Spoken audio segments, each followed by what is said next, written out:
Boa tarde, meus caros amigos e amigas. Desta vez nós vamos tentar assim, pensar juntos sobre uma questão fundamental nesse momento, sempre na perspectiva daquilo que converge, que une, tem um relevo particular a história recente dos diversos pontificados. Não vamos fazer aqui uma fundamentação da sucessão apostólica, mas evidenciar o papel que tiveram os últimos pontífices, desde Pio XII a João XXIII. João XXIII teve a grande inspiração do Concílio Vaticano II, com a finalidade de atualizar, a palavra mais comum é aggiornamento, que significa justamente adequar-se aos tempos com as suas inovações. E a Igreja, com o Concílio Vaticano II, encarou a contemporaneidade nos seus diversos desafios. Depois das duas grandes guerras, tudo fazia prever um tempo de prosperidade, de harmonia, de grande desenvolvimento tecnológico. No entanto, toda essa dimensão científica, tecnológica, se não fosse acompanhada de um crescimento humano, ético, espiritual, correria o risco de uma esquizofrenia, isto é, grandes avanços de um lado e uma falta de investimento no crescimento humano, antropológico, propriamente dito. O Concílio Vaticano chamou-se ecumênico, justamente nessa perspectiva que João XXIII colocou um grande acento. Vamos começar a procurar aquilo que nos une, porque as separações ao longo da história deixaram um saldo extremamente negativo de intolerância, de radicalizações, de grandes perdas a todos os níveis. Isso inaugura um tempo novo. A própria história humana revela uma perspectiva de aldeia global. Os meios de comunicação se desenvolveram de tal maneira que a globalização foi uma consequência. Mesmo estando aqui, nós participamos, justamente através das novas tecnologias, de todos os acontecimentos. São sinais dos tempos. O psicólogo americano Carl Rogers dizia que as circunstâncias são nossas amigas, querendo provavelmente reforçar nos seus pacientes uma leitura de tudo aquilo que pudesse estar atrás do que acontecesse sem a sua participação. E isso tem um grande significado. Depois de João XXIII, veio o Papa Paulo VI, que teve um papel fundamental para quem acompanhou, como na minha geração, a reviravolta do diálogo dele com as situações concretas vividas no mundo de então. Ele escreveu várias encíclicas, mas a palavra que ele fixou é de que o novo nome da paz é o desenvolvimento, conhecendo a desigualdade que existia entre os países ricos e os países pobres. E ele foi veemente quando disse que se os povos ricos não se convertessem, estariam cavando com as suas próprias mãos os seus túmulos diante da ira dos empobrecidos. A história vem mostrando quanto foram proféticas as suas previsões.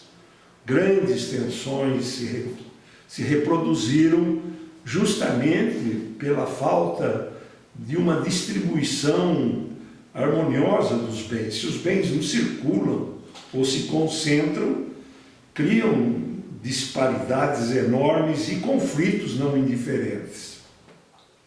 Enfim, Paulo VI estabeleceu em grandes linhas o diálogo com a cultura, dando espaço para aquilo que se chamou humanismo integral. O homem todo e todos os homens têm uma dignidade inalienável. O pontificado dele foi extraordinariamente importante também no pós-concílio para gerir a aplicação gradual e equilibrada de tudo aquilo que decorreu do concílio. Em seguida, por poucos dias, veio João Paulo I, ficou conhecido como o homem que deu o sorriso ao mundo. E, inesperadamente, surge a grande figura de João Paulo II, que tem uma história emblemática, significativa, debaixo da perseguição nazista no início, depois comunista em seguida, e todo o seu itinerário extraordinário. Torna-se Papa, um polonês que sai das cinzas de grande destruição e carrega consigo exigências profundíssimas. De fato, surpreendeu o mundo, pois corajosamente iniciou o seu pontificado convidando-nos a escancarar as portas a Cristo, o verdadeiro Redentor do homem e do humanismo. E durante todo o seu pontificado, percorreu o mundo inteiro, entrou em contato com culturas, com realidades que deram um novo rosto à dimensão da fé e da participação da Igreja nas diversas realidades sociais.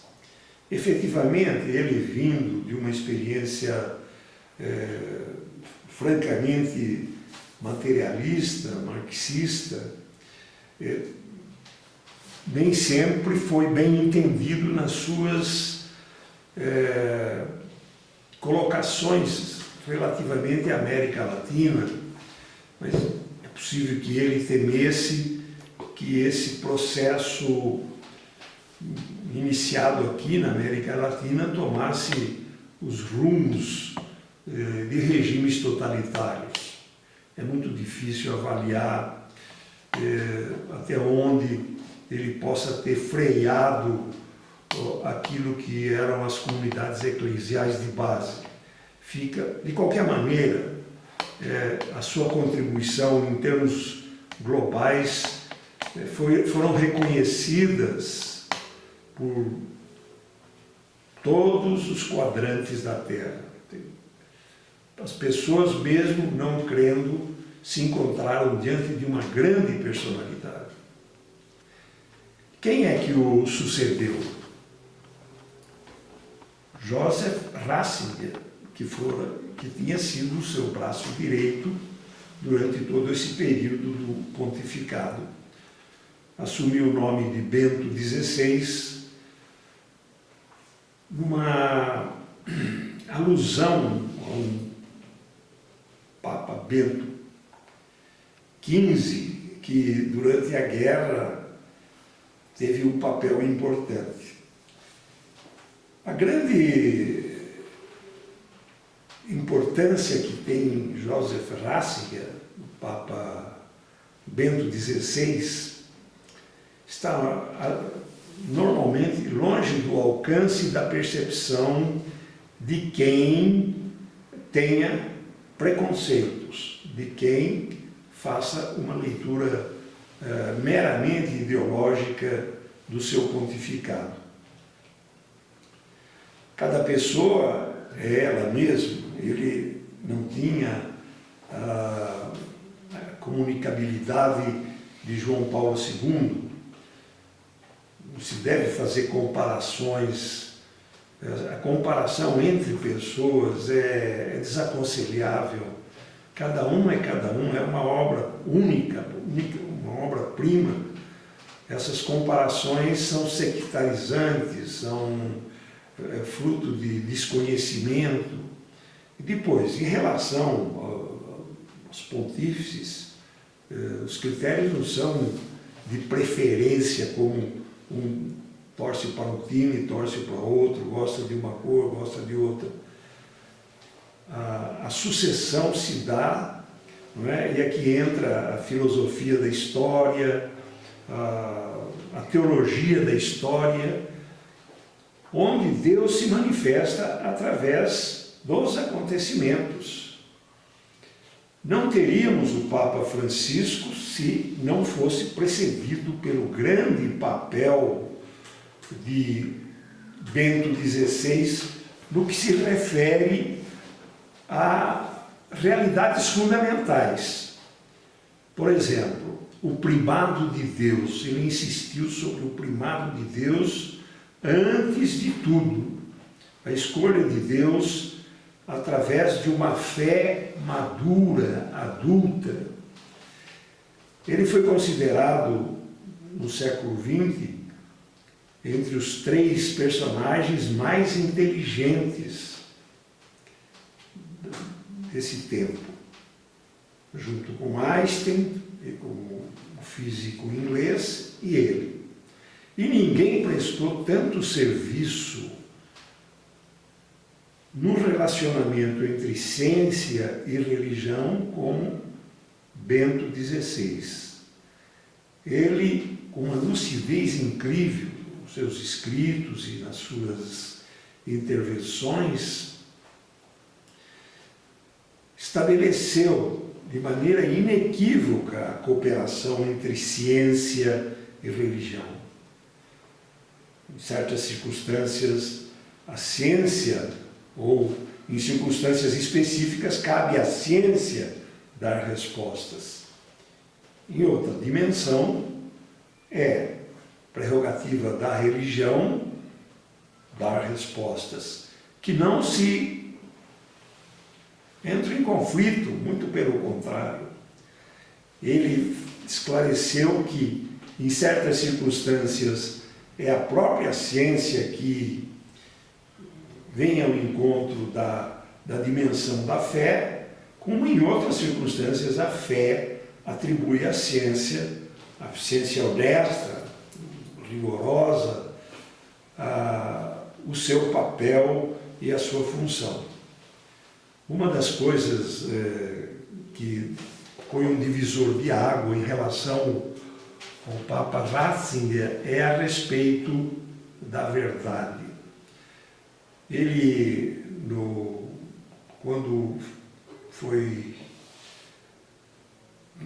escolhido como Papa, fez uma análise muito apropriada sobre a ditadura do relativismo, decorrente das várias correntes de pensamento, dos vários furacões ideológicos, da fragmentação indeterminada de critérios para estabelecer a verdade. tudo é relativo, tudo é relativo, tudo é relativo, ao ponto de que não se podia afirmar que existe uma verdade. E no cristianismo, na revelação cristã, quem diz eu sou a verdade é o próprio Jesus. O mesmo Jesus que se faz nada para assumir a condição humana. O próprio Jesus que verte o seu sangue para a redenção da humanidade. Mas ele é um Deus pessoal. Eu sou a verdade, o caminho e a vida. Porque se não existia uma verdade fundamental, não existia uma identidade definida, nada, outras identidades têm sustentação. Então a verdade não é uma soma, como se pretendeu em muitos âmbitos, de um pouco de verdade de cada um forma a verdade. Esse é um critério extremamente discutível e ele foi, nesse sentido, de uma lucidez extraordinária. Justamente, né, porque dizer eu sou a verdade cabe a Cristo, mas nós às vezes nos atribuímos que a verdade somos nós temos que seguir a verdade, essa é a dimensão que às vezes traz confusão, que nós nos apropriamos da verdade sem vivê-la, sem segui-la. É isso que cabe uma reflexão. Todos nós tendemos a uma verdade que se manifesta, que se apresenta. E dessa verdade emanam os fragmentos, as sementes do verbo. Né? Por isso mesmo, a partir dessa verdade, o grande diálogo ecumênico com as denominações cristãs, com as grandes religiões, com a cultura contemporânea, né? Porque essa verdade não é uma verdade que esmaga todas as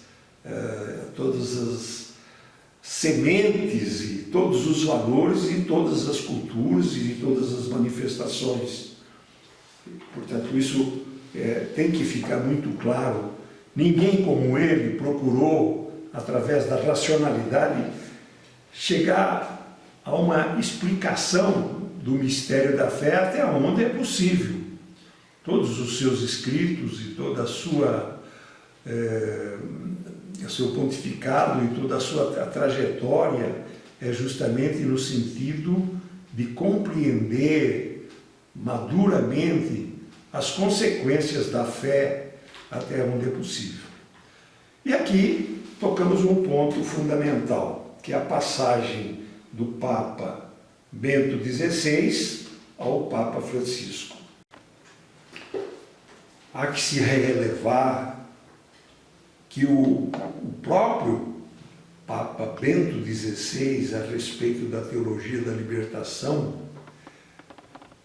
ele se manifestou.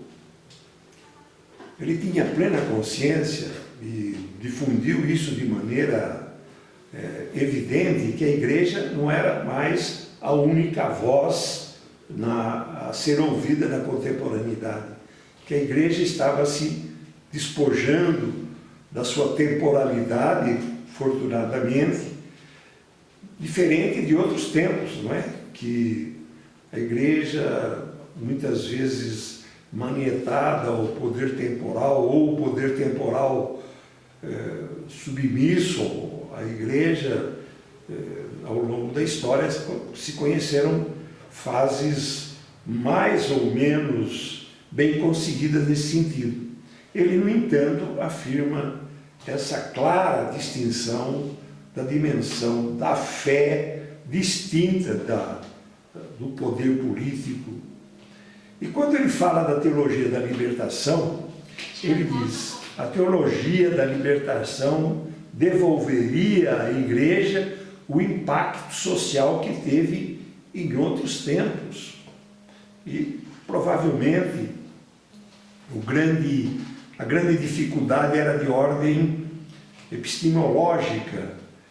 A teologia da libertação, em determinados domínios, assimilou as categorias do conflito, da luta de classes, o que não é absolutamente compatível com a dimensão do cristianismo, com a dimensão da revelação cristã. Jesus jamais propôs que se derramasse o sangue dos outros. Ele derramou o seu próprio sangue. Portanto, estruturalmente, o cristianismo não é a favor das categorias conflituosas do marxismo, mas, ao mesmo tempo, denuncia as desigualdades sociais com veemência através dos seus documentos.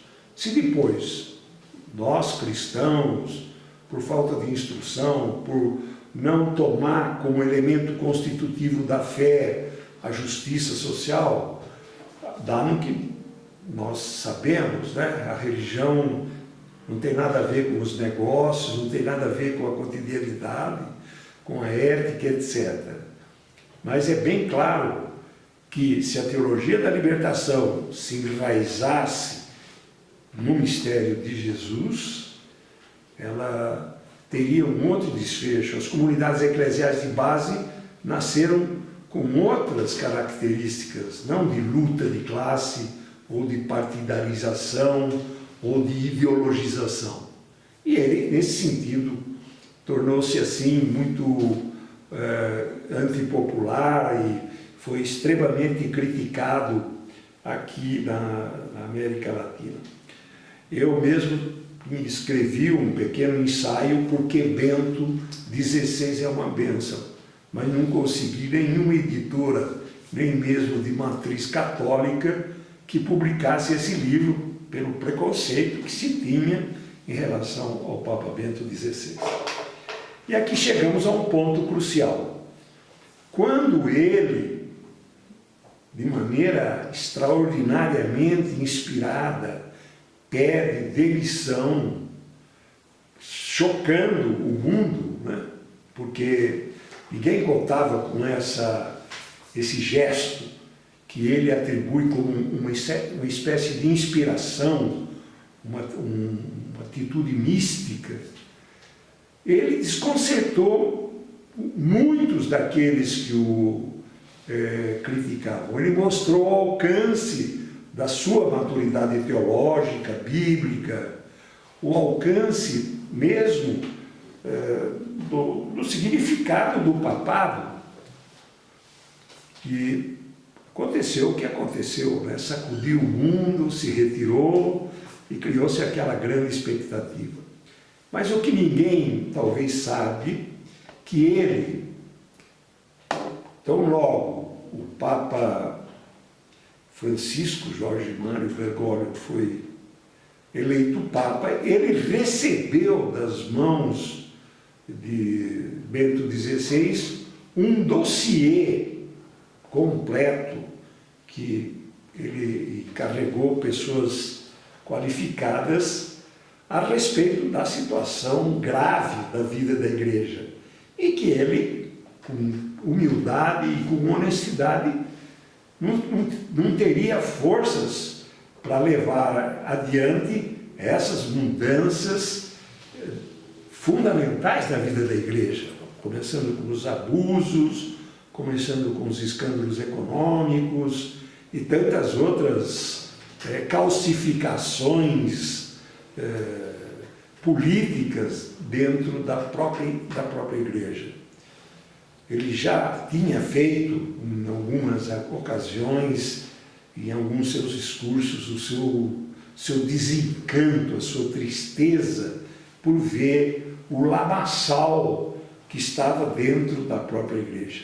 Quando perguntaram para ele quais eram os problemas da igreja, ele corajosamente disse: os problemas da igreja não estão fora da igreja, estão dentro da igreja. Eu estou dizendo isso porque alguns grupos, talvez mal informados. Quando Jesus dizia, eu sou a verdade, me vem em mente o fenômeno das fake news.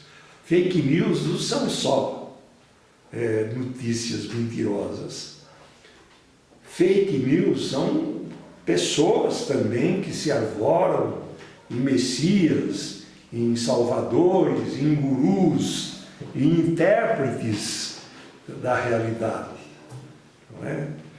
Então, Papa Francisco pede sempre que se reze por ele. E ele encontrou grandes resistências, não tanto fora da igreja, mas dentro da igreja. Seja entre os príncipes da igreja, né, que ele convidou a deixar de lado essa psicologia de príncipe para se aproximar do povo. Ele foi logo explícito, foi a pessoa que Deus escolheu para esse momento da humanidade. E começa os movimentos concretos com as suas expressões magistrais, a globalização da indiferença. Quando ele vai para Lampedusa denunciar a morte de pobre gente fugida da guerra, da fome, da perseguição, é um marco determinante do seu pontificado. Ele iria se colocar a serviço dos pobres, portanto a igreja tinha que ser pobre. E faz um caminho que todos nós vemos a repercussão que está tendo. Portanto, toda essa tentativa de colocar Papa Bento, que jurou obediência incondicional ao Papa Francisco, e é coerente com a sua demissão, essa tendência de colocar um contra o outro é cáustica, é imprópria, ela tem um quê de herético, de querer criar dentro da própria igreja uma divisão que não existe, que é do seu ser. O ser, a igreja, é um sacramento de unidade. E essa unidade foi bem explicitada por ambos em várias circunstâncias. O que o Papa Francisco faz, né, o pessoal questiona a sua ousadia, a sua aproximação de pessoas de todas as comissões, de todos os gêneros, de todas as vertentes, dizendo, mas ele está mudando a doutrina da igreja. Um grande estudioso, Adriano Moreira, um dos maiores pensadores contemporâneos, usou uma expressão maravilhosa. Ele não está modificando a doutrina em nenhuma vírgula. O que ele está fazendo é viabilizando a doutrina. Não adianta um tomo doutrinário inacessível e longe do sofrimento humano. Aqui está, de novo, a dimensão da verdade. Eu sou a verdade. Jesus foi até os últimos, aos desprezados, as prostitutas, os cobradores de impostos. Não é? A vida de Jesus se refaz hoje na atitude dos nossos pontífices, cada um com a sua coloração. Portanto, o significado dessa conversa é levar as pessoas a não tomar em consideração esses canais livres que fazem uma verdadeira campanha contra o Papa Francisco. E isso é arquitetado por grupos econômicos poderosíssimos, não é? Que faz uma mistura supersticiosa, sectária, envolvendo inclusive bispos. Um bispo teve a ousadia de pedir ao Papa Francisco para demitir-se. Isso entra no foro das patologias comportamentais e é preciso ter atenção, precisa estar unido ao Papa, aos bispos e saber o trabalho que está fazendo esse Papa. Hoje ele é a referência mundial. Ele fala da pandemia do coronavírus, mas fala também da pandemia da fome. Em 5 ou 6 meses desse ano, morreram de fome 3.400.000 pessoas. Ele lança uma encíclica, Laudato Si', que foi menosprezada por quem tem o gosto de pôr fogo na floresta amazônica, não estabelecendo relação nenhuma com a situação que nós estamos vivendo de um vírus que é consequência da ecologia ambiental desrespeitada. A encíclica Laudato Si' é um grito planetário para que a casa comum seja preservada.